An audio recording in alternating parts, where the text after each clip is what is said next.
हल्की फुल्की सी हरियाली डाउ नैस्डैक फ्यूचर्स में दिखाई दे रही। डाउ फ्यूचर्स 100 अंक ऊपर है, 68 अंकों की स्ट्रेंथ नैस्डैक फ्यूचर्स में दिख रही है। यूरोप के बाजार ठंडे पड़े हुए हैं, कच्चा तेल $64 के नीचे, थैंकफुली 2% की करेक्शन, लेकिन रुपया ये दिक्कत हमारी बढ़ा रहा है। आज 91 रुपये 74 पैसे का लाइव फ्लो छू चुका है।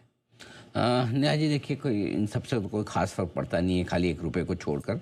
ग्लोबल का तो कोई भरोसा नहीं। कौन सा आप गारंटी दे रही कि डाउ फ्यूचर 100 पॉइंट ऊपर है तो 100 पॉइंट ही ऊपर बंद होंगे? कहाँ खुलेंगे, दिन भर क्या करेंगे, कहाँ जाके बंद होंगे, 2-500 ऊपर हो जाएंगे, 2-500 नीचे, पता नहीं। राइट। पहली बार तो कल अमेरिकी बाजारों को डर लगा ट्रंप से, बड़े लंबे समय बाद।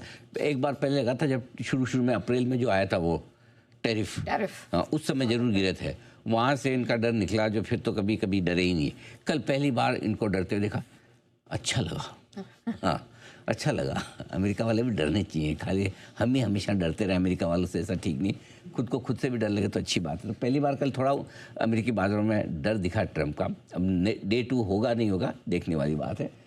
जहाँ तक हमारे बाजारों का सवाल है, सिंपल सा डेटा बता रहा है, 25,000 के नीचे क्लोजिंग नहीं मिलेगी, क्योंकि 25,000 के पुट पर 1,30,00,000 शेयर है। सो आज का लो जो है वो 24,925, 25,000 माफ़ कीजिएगा, ये आपके लिए सपोर्ट का काम करेगा। वैसे तो सपोर्ट जोन में ही है 25,000, 25,150। सुबह हमने सपोर्ट जोन दिया भी था, लेकिन क्या आपाधापी में ऐसे हड़बड़ी में जैसे बेच रहे, जैसे कल अगर अभी इस मिनट आपने निफ्टी नहीं बेचा तो अगले मिनट मिलेगा नहीं। जैसे सोने में कैसे तेजी हो रही है ना, चांदी पे अभी नहीं खरीदते तो 200-500 ऊपर लेना पड़ेगा। वैसे सुबह कोई निफ्टी ऐसे 25,925, 24,925 तक बेच गया कि पूछे मत। तो मेरा ये समझना है 25,000 के आसपास अच्छा सपोर्ट है, वो होल्ड होना चाहिए निफ्टी पर। ऊपर की तरफ वही 25,250, 25,300 रुकावट की रेंज है। इस रेंज में आने पर थोड़ी सी पोजीशन हल्की कर सकते हैं आप। ये आपके लिए निफ्टी का तो ब्रॉड रेंज आपकी 24,925, 25,000 नीचे सपोर्ट, 25,225, 25,300 ऊपर रुकावट का लेवल। ये निफ्टी का बचे हुए समय में आपको टाइम पास करना है। अब आइए बैंक निफ्टी। पता नहीं, एक अच्छी सी फीलिंग ये आ रही है जी, जो पिछले 2 महीनों में काम नहीं हुआ वो आज भी नहीं होगा। क्लोजिंग का बैंक निफ्टी 58,700, 58,800 के नीचे बंद नहीं होता। 2 महीने 8-9 बार कम से कम इस लेवल को इंट्राडे में तोड़ा है।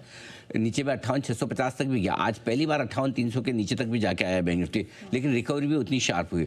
सो अगर 58,700, 800 के ऊपर ही बैंक निफ्टी बंद होता है तो मुझे नहीं लगता कि बहुत बड़ी समस्या है। सो क्लोजिंग बेसिस पे अभी भी बचे हुए हैं, तो देखते हैं क्लोजिंग में बैंक निफ्टी पर अभी कोई ट्रेड लेने की राय इसलिए नहीं कि आज की क्लोजिंग बड़ी इंपॉर्टेंट है। जो राय है 320 पर रखिएगा। नीचे में 58,500 छोटा सपोर्ट है, 59,000 के आसपास छोटी मोटी रुकावट है। Bank Nifty complete wait and watch वाले मूड में कई दिनों बाद, 2 महीने बाद आज पहली बार इंट्राडे में एक ढंग की कमजोरी का संकेत दिया है।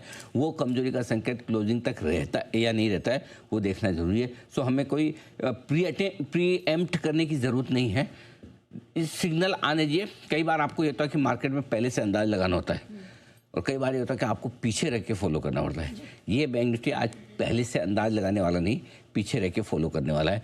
अगर ये 58,700, 800 को 100-200 पॉइंट से तोड़ते, 58,650, 600, 500 तक आ जाता है, तो मैं कह भी देता कि कोई टेंशन नहीं, ले लो, क्या फ़र्क पड़ता है 100-200 के। लेकिन 58,250, 300 तक जो गिराया है वो थोड़ा ज़्यादा था, इसलिए हम हड़बड़ी नहीं करें। हम 320 पे डिसाइड करेंगे क्या करना है। ठीक है, बहुत क्लियर है।